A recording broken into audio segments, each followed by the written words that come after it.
Na nossa primeira aula, nós começamos então vendo os conceitos básicos para o estudo dos mecanismos das reações orgânicas, aonde na realidade nós fomos até um determinado ponto e eu vou retomar com vocês, vou dar uma relembrada, já que esses dias nós ficamos parados, e aí então a gente dá continuidade da nossa disciplina.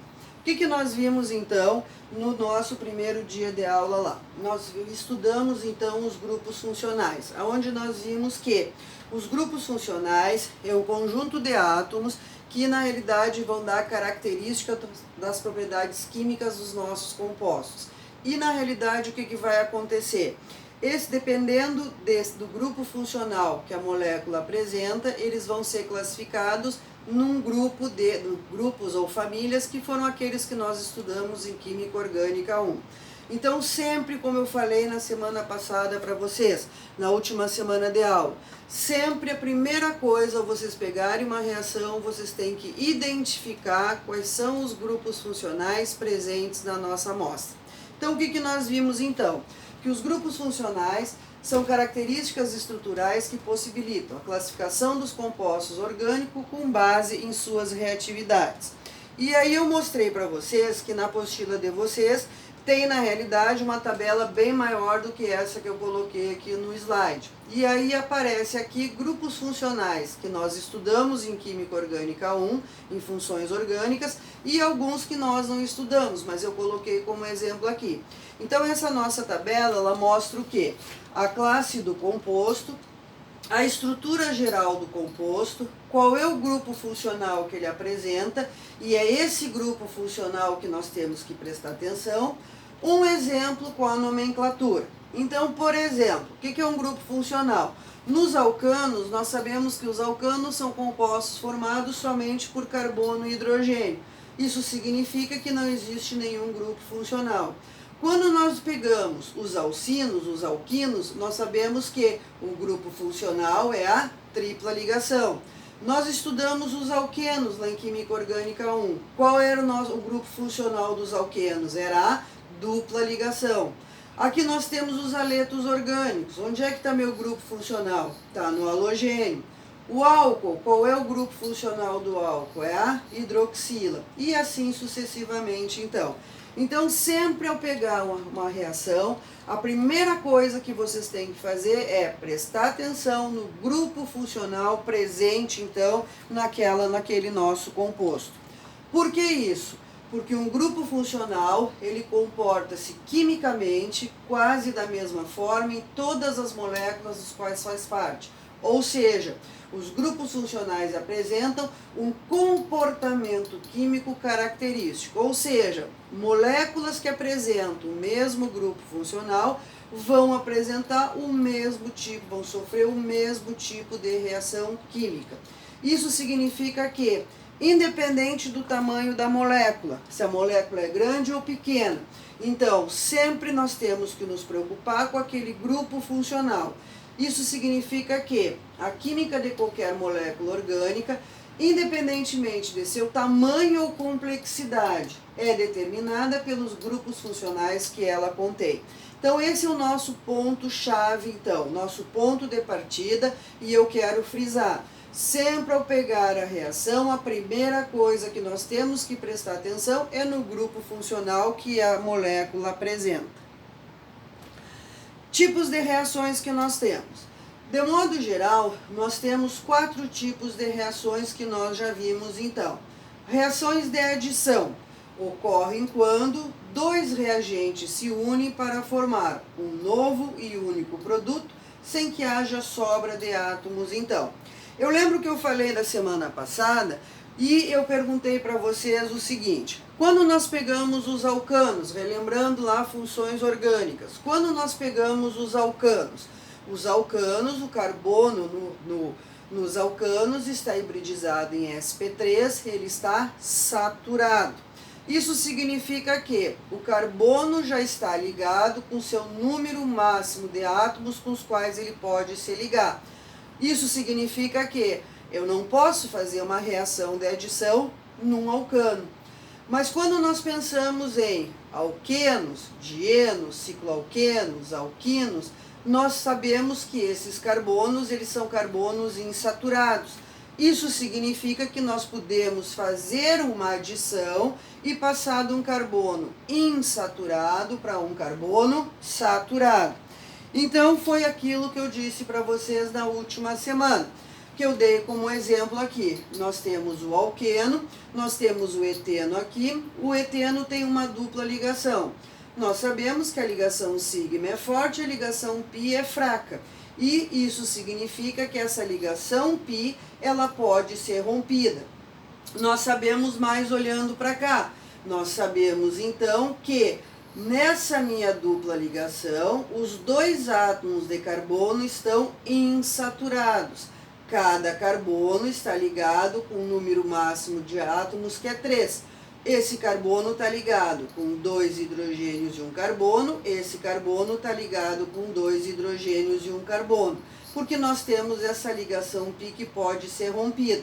Então, o que acontece? Se nós adicionarmos aqui os dois átomos de bromo, nós vamos romper a ligação pi, nós passaremos de carbonos que são insaturados para carbonos que são saturados. O que nós fizemos aqui? Nós fizemos uma reação de adição.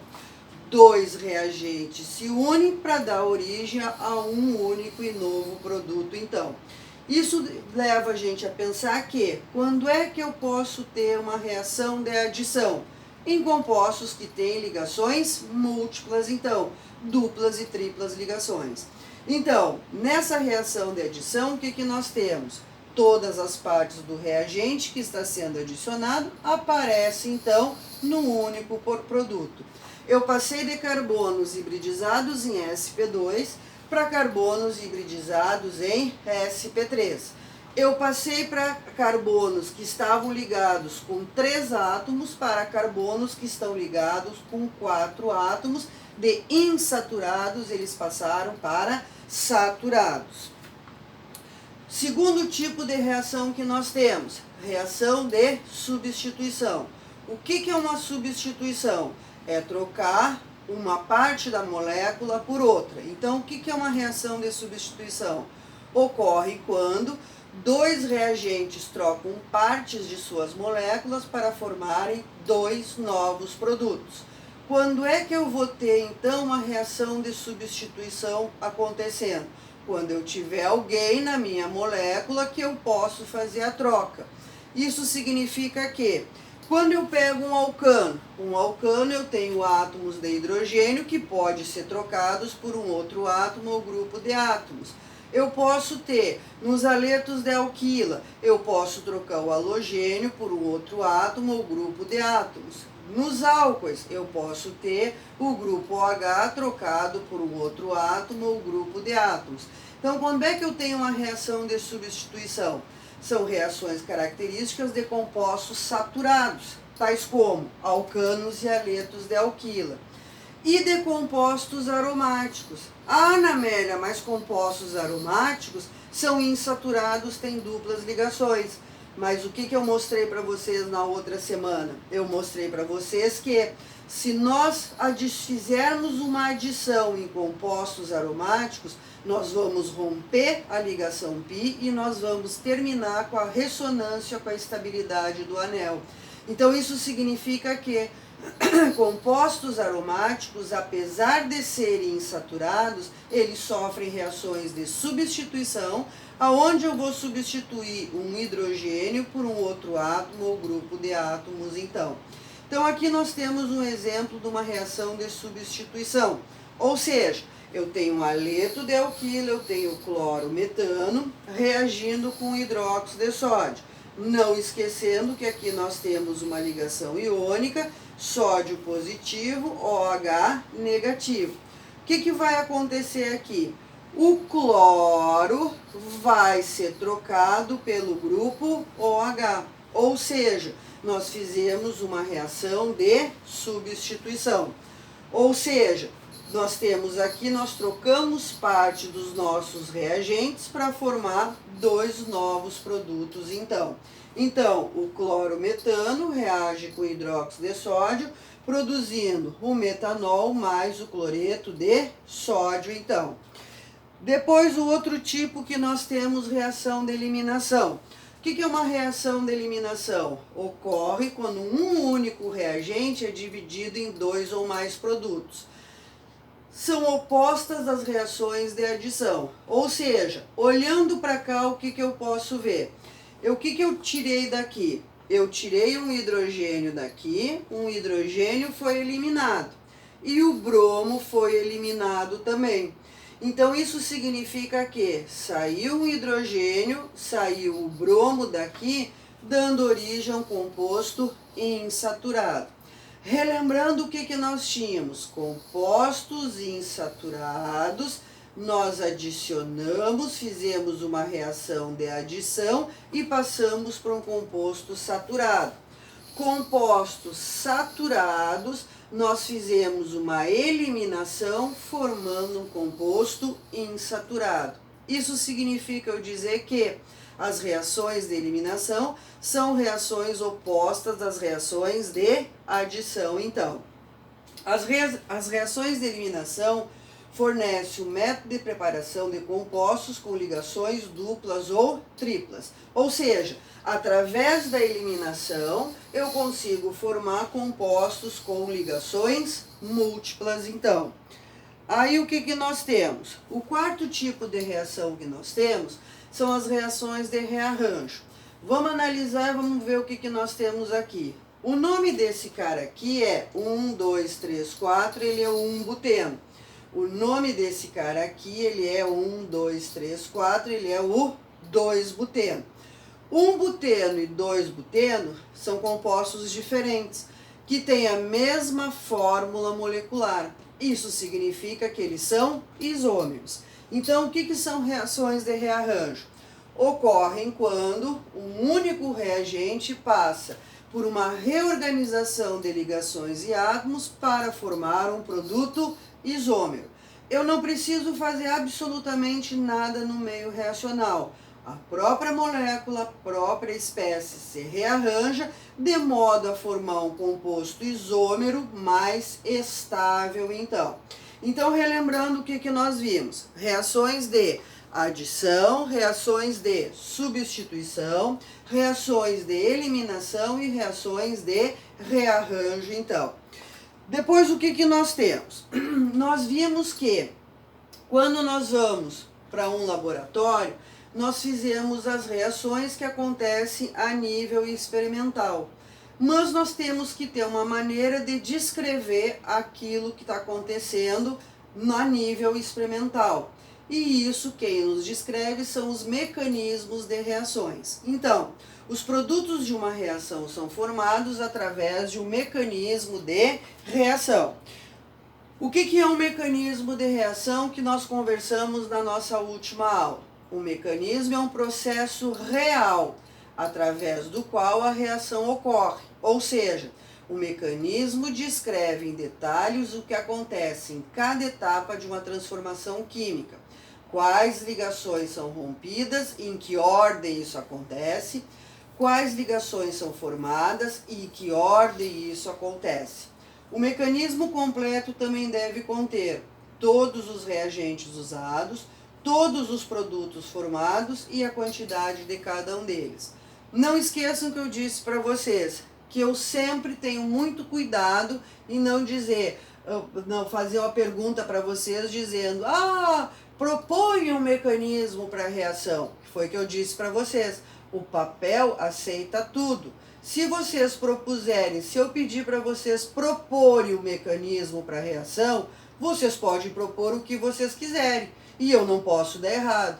Por isso que nas provas, dos exercícios, eu sempre digo que dê o mecanismo de reação. Porque nós estamos estudando mecanismos no qual uma pessoa já foi para o laboratório, já fez aquela reação uma vez, 2 vezes, 1000 vezes, e ele conseguiu determinar cada uma das etapas pelo qual a reação acontecia, Então, dê o mecanismo de reação. Os mecanismos que nós vamos estudar são mecanismos que eles já foram estudados, reestudados, e todas as suas etapas já foram determinadas experimentalmente, Aí eu mostrei para vocês que sempre eu vou colocar, quando nós falarmos em mecanismo de reação, eu sempre vou colocar o diagrama de coordenadas da reação. E o que é o diagrama de coordenadas da reação então? O mecanismo de uma reação descreve as várias etapas que ocorrem quando os reagentes são convertidos em produtos. Um diagrama de coordenada da reação mostra as mudanças de energia que acontecem em cada uma das etapas do mecanismo. No diagrama de coordenada da reação, a energia total das espécies é perpendicular ao progresso da reação. A reação progride da esquerda para a direita, como descrito na equação química. Então, o que nós temos aqui? O que essa reação está me dizendo? Essa equação está me dizendo que AB mais C, que são meus reagentes, eles vão sofrer uma transformação química, uma reação, e vão dar origem a produtos, A mais BC então. O diagrama de coordenadas de reação, ele vai me descrever as trocas de energia que acontecem durante essa conversão então. Quando os reagentes são convertidos em produtos, a reação atinge o estágio de energia máximo chamado estado de transição. A estrutura do estado de transição é intermediária entre a estrutura do reagente e a estrutura dos produtos. Então aqui nós temos então um diagrama de coordenada de reação. O que nós estamos vendo aqui? A energia que eu estou fornecendo, a energia está crescendo, a energia que eu estou fornecendo para a minha reação. E aqui é o progresso da minha reação, ou seja, é o desenvolvimento da minha reação. O que eu fiz? Eu peguei meu reator, eu peguei meu recipiente e eu coloquei meus reagentes. AB mais C, coloquei dentro do meu reator. O que eu vou fazer então? Eu começo a fornecer energia, até que aquela energia que eu forneço chega num patamar que ela é suficiente para fazer com que as reações comecem a acontecer. Ou seja, o que eu estou visualizando aqui? Que a minha ligação A com B está se rompendo e a minha ligação B com C está se formando. Isso aqui é o meu estado de transição. É aquele estado onde ligações são rompidas, ligações são formadas. Aí o que acontece? Rompe a ligação A com B, forma a ligação B com C, levando o meu produto final então. Então aqui é o meu estado de transição, que nós representamos então por essas ligações pontilhadas. Por quê? Porque essa ligação está se rompendo, essa ligação está se formando então. Então ele é o estado intermediário dos reagentes, entre os reagentes e os produtos então. Para nós termos uma reação química acontecendo, nós temos que ter ruptura ou cisão de ligações. E todas as reações químicas envolvem o rompimento e a formação de ligações. Quando duas moléculas se unem, reagem e formam produtos. Isso é uma reação química. Ligações específicas dos reagentes são rompidas e nos produtos são formadas. E aí eu tenho uma reação química acontecendo. Uma ligação covalente pode romper de dois modos fundamentalmente diferentes. Quais são esses modos? O primeiro é chamado de cisão homolítica ou homólise. Vamos ver. Homo significa igual, lise é rompimento. Isso está me dizendo que uma cisão homolítica ou homólise é um rompimento por igual. O que vai acontecer aqui? Eu vou romper a ligação entre o átomo A e o átomo B. O que eu enxergo aqui? Que o átomo A ficou com o seu elétron da ligação, que o átomo B ficou com o seu elétron da ligação. Quando é que eu tenho uma cisão homolítica ou homólise acontecendo? Em ligações que são apolares, ou seja, quando os dois átomos têm a mesma eletronegatividade. Isso significa que o par eletrônico vai romper por igual. E qual é o resultado de uma homólise? O resultado de uma homólise são espécies que apresentam elétrons desemparelhados, elétrons sozinhos, que são chamados de radicais. Então, sempre o resultado de uma cisão homolítica ou homólise é a formação de radicais. E quando é que eu tenho uma cisão homolítica ou homólise? Quando eu tenho ligações que são apolares, então. Quando eu tenho a formação de radicais, as reações que envolvem o rompimento e a formação de uma ligação simétrica são chamadas de reações radicalares. Ou seja, sempre que nas minhas reações eu tiver a formação de radicais, eu tenho as chamadas reações radicalares, então. Aí eu mostrei para vocês que o movimento de um elétron, que sempre nós vamos representar os nossos mecanismos através de setinhas. E quando nós vamos representar o movimento de um único elétron em um processo homolítico, nós indicamos o movimento desse um elétron pela seta curva com meia ponta ou seta anzol, que eu mostrei para vocês lá na última semana de aula. Cisão heterolítica ou heterólise. Hétero é diferente, lise é rompimento. Então é um rompimento diferenciado. Então qual é o conceito que nós temos de cisão heterolítica ou heterólise? O par eletrônico covalente é rompido desigualmente, de modo que um dos átomos fica com os dois elétrons da ligação. Se eu considerar essa situação, que o átomo A está compartilhando um par de elétrons com o átomo B, e se eu considerar o caso onde B é mais eletronegativo, significa o quê? Que essa nuvem de elétrons está deslocada para o lado de B em relação ao A. Isso significa que vai existir um rompimento na parte mais frágil da minha ligação, da minha nuvem. O átomo A vai perder o seu elétron da ligação. Se o átomo A perdeu esse elétron, eu vou dar origem a um cátion. O átomo B, ele sai com o seu elétron e leva o elétron que era de A. O átomo B sai com os dois elétrons da ligação, está levando o elétron que era de A, ele sai negativo.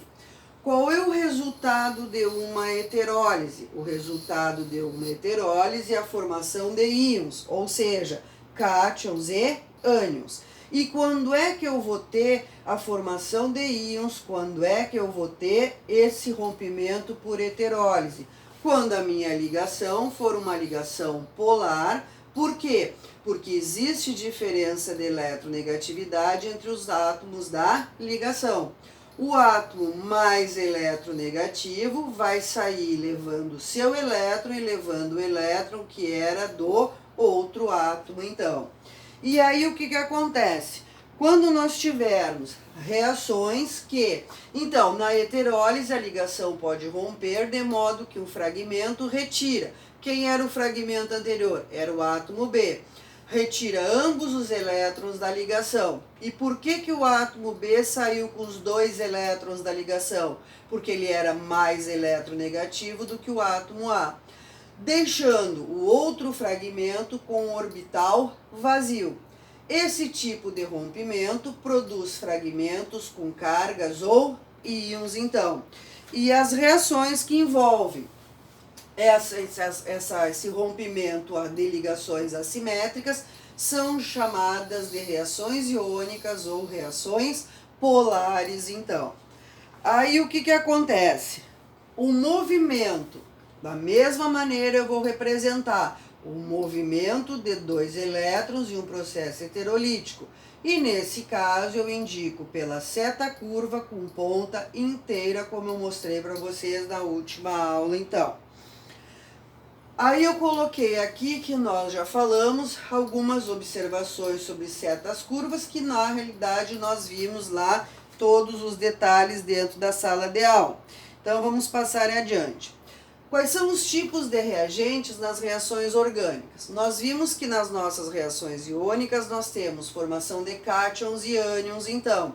Então, nas reações iônicas existem dois tipos de reagentes: reagentes eletrofílicos ou eletrófilos. A própria representação já está nos mostrando, nos dizendo o que é um eletrófilo. E+. Se ele é E+, se é essa representação, significa que ele é um cátion, ou seja, é uma espécie que está com falta de elétrons. Então, o que são os reagentes eletrofílicos ou eletrófilos? São os reagentes positivos ou com falta de elétrons. Então, é muito barbada quando eu tenho a carga demais, mas com falta de elétrons. O que eu disse para vocês? Que nós temos que fazer uso da estrutura de Lewis para ver se o átomo tem ou não tem o seu octeto completo. Se ele não tem seu octeto completo, ele tem orbital vazio que pode receber pares de elétrons. E qual foi o exemplo que eu dei para vocês em sala de aula? Foi o exemplo do BF3, onde o boro tem 6 elétrons na camada de valência, não está com seu octeto completo, logo ele é um eletrófilo. Um eletrófilo tem um átomo pobre em elétrons, ou seja, ele não está com seu octeto completo e pode formar ligação aceitando um par de elétrons. Então, isso são reagentes eletrofílicos ou eletrófilos, então. Então, os eletrófilos podem ser neutros ou carregados positivamente. Quando na realidade tem aquele sinalzinho de mais, é barbada. Ele é um eletrófilo.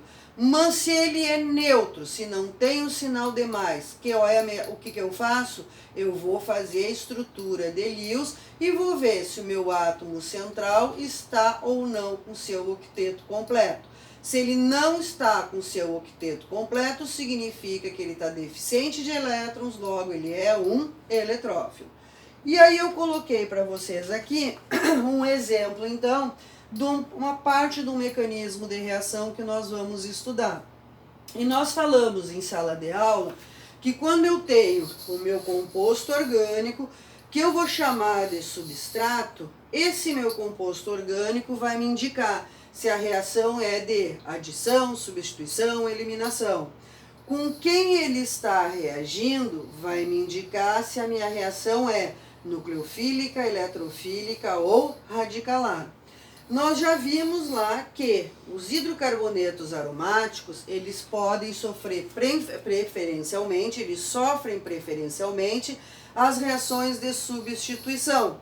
Ou seja, eu vou introduzir alguma coisa, vou romper a ligação π, vou introduzir alguma coisa no meu anel e vou eliminar um hidrogênio. Eu vou fazer uma troca de hidrogênios aqui por um outro átomo ou grupo de átomos, logo eu estou fazendo uma substituição.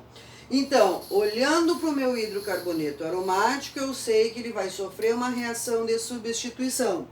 Com quem ele está reagindo? Ele está reagindo com uma espécie que está com falta de elétrons, ou seja, um eletrófilo. Logo, essa minha reação é uma reação de substituição eletrofílica. Então, o que eu fiz aqui? Substituí um hidrogênio por um eletrófilo, fiz uma reação de substituição eletrofílica. Quando um eletrófilo se combina com um reagente orgânico, que é o meu substrato, meu reagente orgânico, que eu chamo de substrato, temos uma reação eletrofílica. Pelo conceito de Lewis, o reagente eletrofílico é um ácido e o substrato é uma base. Vamos relembrar o conceito de Lewis. Pelo conceito de Lewis, base é toda espécie que tem par de elétrons para doar. Ácido de Lewis é toda espécie que pode receber pares de elétrons, então. Segundo tipo de reagente que nós temos, reagentes nucleofílicos ou nucleófilos. Representação já está nos dizendo que o nucleófilo é uma espécie que tem elétrons, então. Então, reagentes nucleofílicos ou nucleófilos são os reagentes negativos. Quando tem o sinal de menos é barbada. Ou com sobra de um par eletrônico. O que significa essa sobra de um par eletrônico? É quando o meu átomo apresenta pares de elétrons livres, isolados ou não ligantes. Um nucleófilo tem um átomo rico em elétrons e pode formar ligação, doando esse par de elétrons para um átomo pobre em elétrons. Os nucleófilos podem ser neutros ou carregados negativamente. Se eles são carregados negativamente, é barbada. Se eles são neutros, o que eu vou fazer? Vou fazer a estrutura de Lewis para ver se o meu átomo central tem par de elétrons livres, isolados ou não ligantes, para ele ser um nucleófilo, então. Aí nós temos aqui, olhando essa reação, o que nós enxergamos? Que o bromo foi substituído pelo HO-. Logo, olhando para cá, eu tenho brometano, um haleto de alquila, sofre uma reação de substituição. Então, aqui está me dizendo que é uma substituição. Com quem ele está reagindo? Com HO-, está reagindo com o nucleófilo, logo essa é uma reação de substituição nucleofílica, então.